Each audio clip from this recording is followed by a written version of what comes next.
حدیث میں آتا ہے کہ رسول کریم صلی اللہ علیہ وسلم نے فرمایا کہ اگر تمہارے جوتے کا تسمہ بھی ٹوٹ جائے تو اللہ تعالیٰ سے مانگو۔ اب بظاہر تو اگر جوتے کا تسمہ ٹوٹ گیا ہے تو آدمی کو موچی کے پاس جانا چاہیے، لیکن موچی کے پاس جانے سے پہلے فرمایا کہ تم اللہ تعالیٰ سے مانگو، یا اللہ میرے جوتے کا تسمہ ٹوٹ گیا، یہ ٹھیک کرا دیجیے۔ یہ کیوں؟ تاکہ اللہ تعالیٰ کے ساتھ تعلق مضبوط ہو، اس کی یاد دل میں سمائے، اس کا ذکر انسان کی زندگی میں رچ بس جائے، اس لیے یہ تلقین فرمائی۔ تو اپنی چھوٹی بڑی حاجت، چلتے پھرتے اٹھتے بیٹھتے، ابھی آپ نکلے ہو اور سواری کی تلاش ہے، یا اللہ اچھی سواری دلوا دیجئے، سواری کے اندر بیٹھ گئے، یا اللہ عافیت کے ساتھ منزل تک پہنچا دیجئے، کہیں رکاوٹ پیدا ہو گئی، یا اللہ یہ رکاوٹ دور فرما دیجئے۔ مانگتے رہو مانگتے رہو مانگتے رہو، رٹ لگاؤ اللہ تبارک و تعالیٰ سے مانگنے کی۔ اور دوسرا یہ کہ اللہ تعالیٰ نے الحمدللہ ہر انسان پر نعمتوں کی بارش کی ہوئی ہے،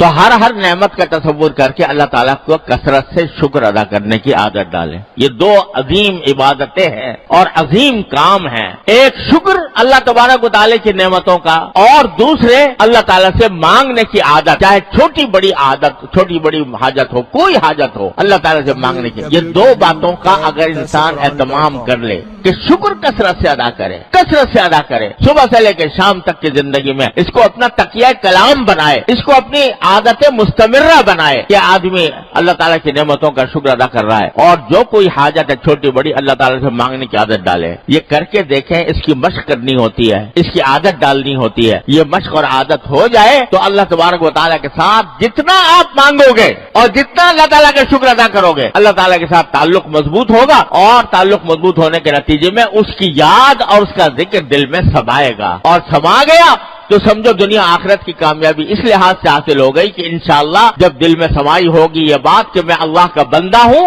زمین پر اللہ تعالیٰ کے حکموں کے مطابق زندگی گزارنے کے لیے آیا ہوں، اور مجھے ایک دن اس کے سامنے جواب دہی کے لیے پیش ہونا ہے، تو پھر انشاءاللہ وہ ہر طرح کے گناہوں سے اور بدعنوانیوں سے انسان کو بچائے گا۔ اللہ تبارک و تعالیٰ اپنے فضل و کرم سے، اپنے رحمت سے ہم سب کو اس ذکر کثیر کی توفیق عطا فرمائے، اور ہماری زندگیوں کو اپنی رضا کے مطابق ڈھالنے کی توفیق عطا فرمائے۔ وآخر دعوانا الحمدللہ رب العالمین۔